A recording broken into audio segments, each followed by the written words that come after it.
that was a distinct possibility that I was warned about. They wanted me to stand up and scream about that back in 2020, and I was too scared to do it. Well, I can say the world is in a better place than it was predicted to be. I can say that the possibilities of the world descending into World War III are considerably less than they were 6 months ago.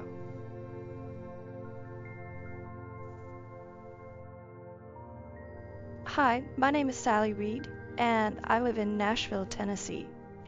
And I was invited here to talk about the 2 near-death experiences that I have had. They changed me quite a bit, and from that, I've been able to help people heal and change themselves because of the NDE, the second one. I was raised Christian, and I went to church quite a bit, but the religion and the NDE they didn't have anything to do with each other. Like my experience was very common with what people had, but it was not at all like what my Christian religion told me it would be. My first NDE was when I was a little child. I was under the age of 3, and I was in surgery with the doctor, with the nurses and the doctors. And what I remember, actually I'd forgotten about it until years later, which was interesting because, I was so young when it happened. But at the time, what I remember is rising above my body, like everybody does, and then looking sort of down and around and becoming very curious of what the doctors and nurses were doing. Because at the time, this was a long time ago, and so they didn't use intubation. They would put a cone over your face and put ether. That was ether anesthesia, and it killed me as a child. They gave me too much, and it made me die. And so they were busily trying to get me to get resuscitated. And what I did is I rose above my body, I looked down, and then I felt the light pulling at me, what everybody talks about, and it pulled me up, and I went to the space where the relatives are waiting, and my grandmother, whom I had never met, was there. And my grandmother, interestingly, we had a lovely visit. First thing she said was she was happy to meet me, and we walked in the garden. Everybody talks about the garden. We walked around in the garden, and she talked to me about her life. She had died 20 years before I was born. And I remember she's saying how much I looked like my mother at that age. And so we were walking around, and I was a toddler, so I didn't really talk, but for some reason we were able to communicate. I don't understand how that was. And then she told me it was time to go back, and I had a temper tantrum.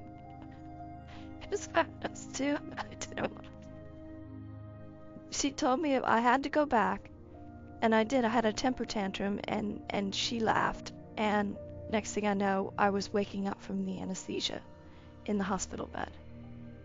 But my mother at the time didn't believe me that my grandmother had come to be with me. And the interesting thing is, after that, for years after, she came to visit me. I was able to see her and talk to her. And I didn't think it was anything weird. At the time, it was like, oh, good, Camarita is here to stay with me and speak to me. And she was quite a solace, and she taught me a great deal about, my mother was busy and stressed, and she, how mothers are busy and stressed, and grandmothers have time for children, right? So that's how I got to know her. Then you want me to talk about the second NDE as well? Okay. In my second NDE, everything was very different. I was an adult. I was 42, so I was a grown adult woman. And this one was completely different. I was a horse trainer, and at the time I was riding a horse, and the horse jumped out from underneath me, and I fell backwards and broke my neck, 3 vertebrae in my neck, and my right arm snapped. And I remember as I landed, right before I lost consciousness, I heard a voice whisper telling me to roll over and put my head on my hands like this. So I did. I rolled over. Then I lost consciousness, and then I did the stand up and looked down at my body, and I went, gosh darn it, not again. That was my first word. I swore at myself dead on the ground.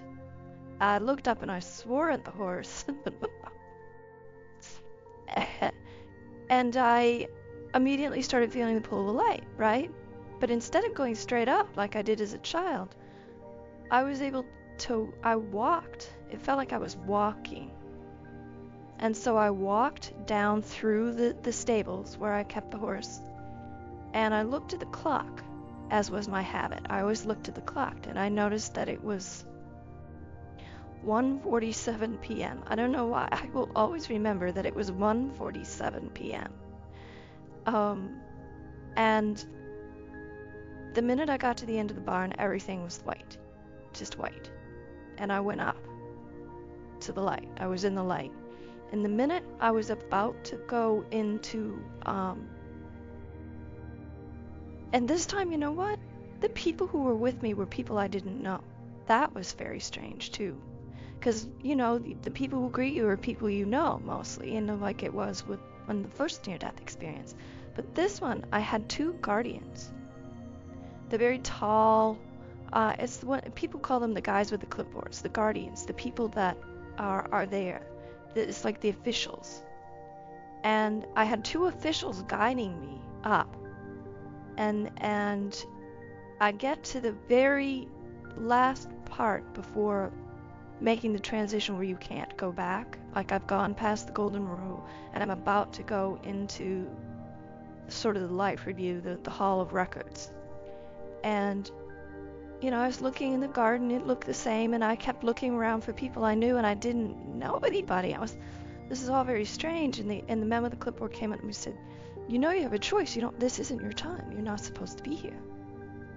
And I was like, a choice. I love choices. I was a mother. I had 2 young children. And I said, okay, I'll go back. And they said, no, wait. You must first do what you said you promised to do. Yes, that would be called promising. What did I promise? I don't remember anything. And then all of a sudden it was like this huge download. And it was heal the people and tell the truth.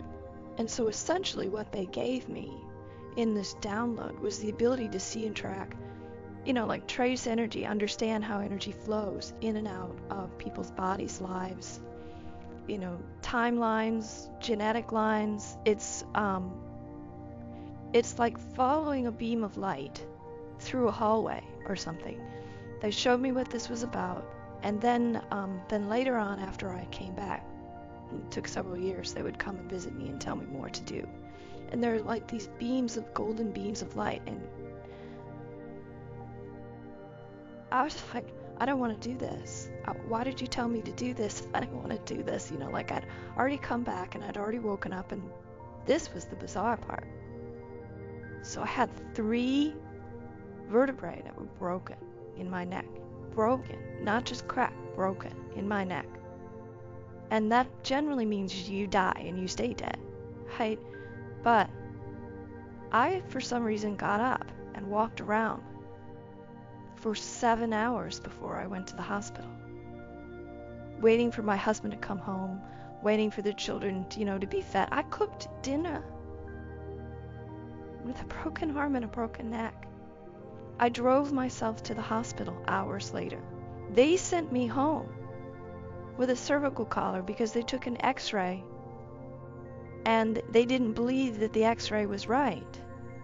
They couldn't believe that I was standing and walking and talking with my neck broken the way it was.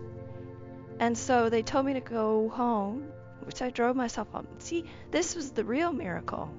They told me to drive home, so I drove home, slept the night, and went to the doctor the next day. And of course, after a concussion and a broken neck, you don't feel very well. But I went to the doctor, and when the doctor looked at the x-ray, he actually gave a little shriek, like, like that. And he turned around and he started yelling at me, like, why are you still breathing? How come you're not dead? And it really shocked me. And of course it really shocked him. But the odd thing is, 6 months later, I was fully healed as if I had nothing broken. 6 months later. They sent me for an MRI, and they sent me to a very famous neurologist, to see. And they wanted to know, was your neck really broken and all this? I don't know what the thing was, but the neurologist told me, I don't see where your neck was broken. It's fully healed. I don't even see, like, the lines where it was broken. And it's only been 6 months. So, something very strange was going on. It was very, very odd that not only did I not die, but my body healed without a trace. And I was given the ability to help people. Evidently, it was part of my promise. I don't know. But it took me a long time to come to grips with it. Because of my Christian religion, I was afraid they were gonna call me they wouldn't believe me. Do you know what I mean? I've actually left the church because of this near-death experience. Because it didn't, like they were calling me a witch or something. But it was definitely a full-on miracle, an absolute miracle, unexplainable. With the garden and the relatives and the beauty. The main thing I remember, and this is true for both, the feeling of no problems, the feeling of beauty and love, and everything is connected. And in the first one, everything was light and green and like very, very friendly and beautiful, and it was bright and light. And the second one, it was very dark. And I don't mean dark as in scary, I mean like low light. And I was in rooms and in spaces, and I could see the light beyond there, but I wasn't there. I was like in a different space beyond. So possibly, I know people talk about different dimensions, possibly I was in the dimension that I wasn't able to go to the next dimension, because if I decided to go on to that next dimension, then I wouldn't be able to come back. And now, later, when I look and see, I can see the strata of the dimensions, and I can connect and speak with the beings in the different dimensions. And so it's funny, I was never really questioning a great deal of it, which I maybe should have, but I know I had arguments for a long time, like the why me argument. Why would you choose me? This is not me. I'm just, I'm a lowly woman here that, I'm just a normal person. Why didn't you choose somebody big and famous and great? And they told me the reason I was chosen is because of my acceptance of things. Like I don't question a lot. I just kind of do. Do you know what I mean? And because I didn't have any hard-formed opinion about what things are supposed to be like and what life is supposed to be like. And so, basically I'm unaffiliated, and so I wasn't going to try to use this ability to self-promote or to hurt people or any, I was simple, and that's why they chose me. Do I see higher beings? Yes, I do. I see them. They came and visited me a number of times, and they've told me things. And one of the most important things that they told me, and this is that whenever you're upset, and they would come, and when one is upset, and this is a big thing, that the problem is not about you personally, whatever the problem is you're experiencing. It's about what's happening right now. And so you don't want to think of like, why is this me? No, what is going on now? And they wanted me to stop focusing on, I am a victim and this is happening to me, and start focusing on this is now, and there are many nows, and I can choose which now I choose to interact with. It just elevated me spiritually quite a bit. And that's what the beings were doing, and they interact with me every day. I talk to them every day. And I see them occasionally, but most of the time I hear them. And they speak to me. Yeah, they do. This was the first message they gave me about the future was to warn me. And now, the year was 2000, by the way. The year was 2000 when they told me this. Maybe it was still 1999, but it was like a long time ago, right? And they warned me about what's going on right now in the United States. They warned me about that. They warned me about an enemy that would come in and try to take over the United States and lie and be very disruptive. And they warned me about all that. And at the time, I wasn't sure what to do with that information. I was living in Georgia at the time, which is where former President Jimmy Carter lives. And I remember going to his 80th birthday party and meeting with him and attempting to tell him that there is a political upheaval coming. And he said yes. He believed me, but of course I didn't have the name Trump. I didn't have any of that. They were just, this was a while ago, and they said, yes, there will be a big problem coming up. And look, here it is. Is the storm still here? In the United States, yes, the storm is still here. And no, we are not out of danger. Even after the election, there will still be danger. So this was the election I was warned about. What I was warned is that there is a civil war. At least in 2020, I was to warn of the civil war that was to come in 2025. But they're saying that danger is not as strong as it was. But there was supposed to be a civil war in the United States in 2025. There still could be one, but it won't be the same as it would have been. Because Mr. Trump won't get elected. Kamala Harris will win. It won't be an easy win, but she will win, yes. I mean, she'll win the popular vote, but it's not like it won't be uncontested. We already know that there will be an attempt at another mild civil war, but it's not like it would have been, where we turn into Germany in 1935. That was a distinct possibility that I was warned about.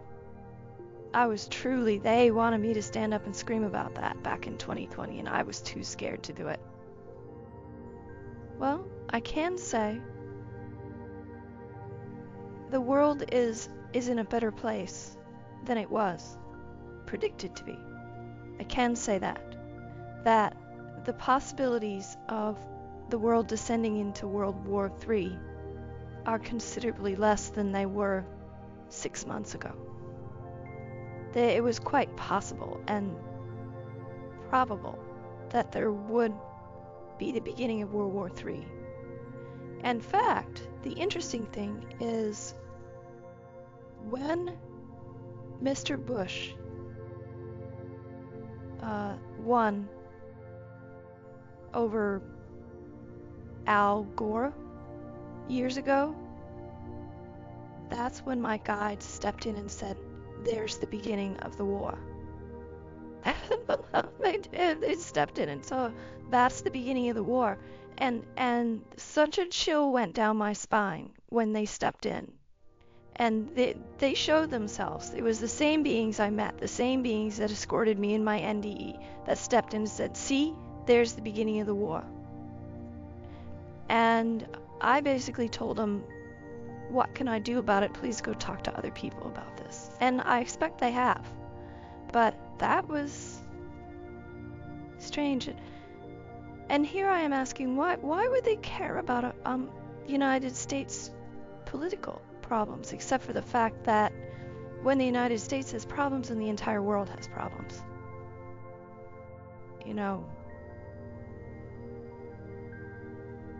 So it just seemed mind-boggling that not aliens, but otherworldly beings, I guess they could have been aliens, I don't know, cared about U.S. politics. Why? It's so strange. What would happen if Vice President Harris doesn't win? World War III will start in 2025. That's what they said, and they told me that back in either 1999 or in 2020. I didn't believe them. Now I do. Yeah, they said World War III will start in late 2025. And I'm supposed to warn people that there will be a war. Oops. Yeah, when Kamala Harris wins, the war will be postponed. There's always a presence of war because humans are very war-oriented, because they're the people in power tend to be very low on the spiritual maturity level, and so their reactions are for short term. They don't see big picture. But having more female leaders, and they are happy that the world seems to be moving towards female leaders, where women tend to be better at seeing big pictures, and they tend not to lead with ego. They lead more with community instead of ego. And so that's what they're saying, is that now the world is trending towards trusting women to move into the place of leadership, where they are meant to be, by the way. Then the world is a safer place. Like Mexico just elected a woman, and the United States will, and New Zealand, and there are many places where there's very wonderful women in charge. The interesting thing is, since this has been for the last 8,000 years a male-dominated society, the earth has been mostly male-dominated, with a few exceptions, cultures that are exceptions. The ingrained socialization of people to lead with the masculine will take a moment to overcome. And what the guides want to say about that is, it's the values that culture put on male attributes over female attributes, which is, female attributes are cooperation, and they are caring, and so most societies put value on male attributes over female attributes. And that is the one thing that must change, is the societal values, is what they're saying. And it is changing, because they're understanding, the societies as a whole are beginning to see through the problems that a one-sided, unbalanced society will bring. And only tipping towards the female is also incorrect. In spirit, it is a balance. That is the highest and best way to be. Or are you not spending enough time with yourself? It's wherever you're out of balance, because every human needs connection, but they also need solitude. And they need family, but they also need to explore and disperse and go away from family. So it's all that, they need food, they need sleep, but not all kinds of food and not lots of sleep. That type of thing. It's the balance that keeps people happy. Before you know, but Kamala Harris is going to win. And so I would be very surprised if she didn't, because when my guides tell me something, they're generally correct. I don't. It's pretty rare they're wrong. Like, for example, on the baseball thing, that we just had the World Series baseball. I knew on the first night that the Dodgers were going to win the World Series, because the guide said, "Oh, look, that team's going to win." Because I was sitting with my husband, and they come and walk through, and I was like, "Oh, look, that team's going to win," and then they go out the door. Well, the first thing is understanding that worry is exactly like praying for what you don't want. So worrying is not what you do. Instead, you focus on the very best thing that could happen and be thankful when it does. And also, if it doesn't happen, then understand that something better will happen next. As long as you keep your interest in trust. It's when you give up trusting what's coming next. Because here's what they say. If you're going through life waiting for something to hit you, to hurt you, then that's what will happen. There will always be something coming to hit you and hurt you. Because what you expect, what you're calling for in your mind, always comes. And so, if you choose to change that, you simply tell your mind, "No, we're looking for something different," and you tell your mind what you're looking for. Because if you are always choosing that you have no control, and you have to wait for life to hurt you, then life will. So the best way to prepare for the future is to welcome it like a friend. There was a long period of training that I was being given by the spiritual beings afterwards. And I remember at one point I was arguing with them about how the Bible was supposed to be the honored word, right? And they said, "Open the Bible and we will show you all the words from God inside." And I opened up the Bible and every page was blank. I don't know how they did that, but when I opened it up, flipped through it, there'd be one sentence here, and then page after page of blank, no words. And I was like, "What do you mean?" They said, "Man wrote this. All of this is from man. None of this is from God. It's all from man." And I went, "Okay, all right, I'm done. I'm done with the church."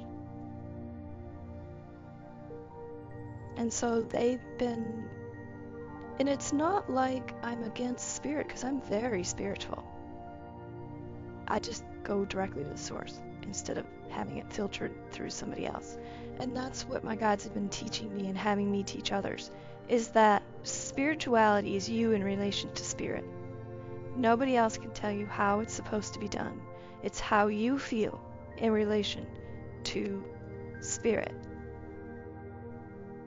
Number one, if you're given a spiritual gift, don't say, "Oh my God, I'm so special. Now what do I do?"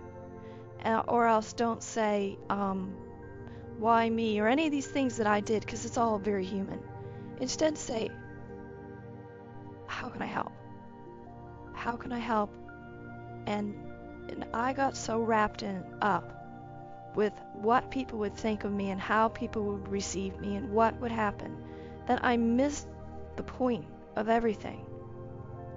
And so now I'm finally ready to stand up and say, the point is that I am here to help people get more aligned with who they are. And who they are is who they came to be, not who they were taught to be, not who the trauma shamed them or anything else happened.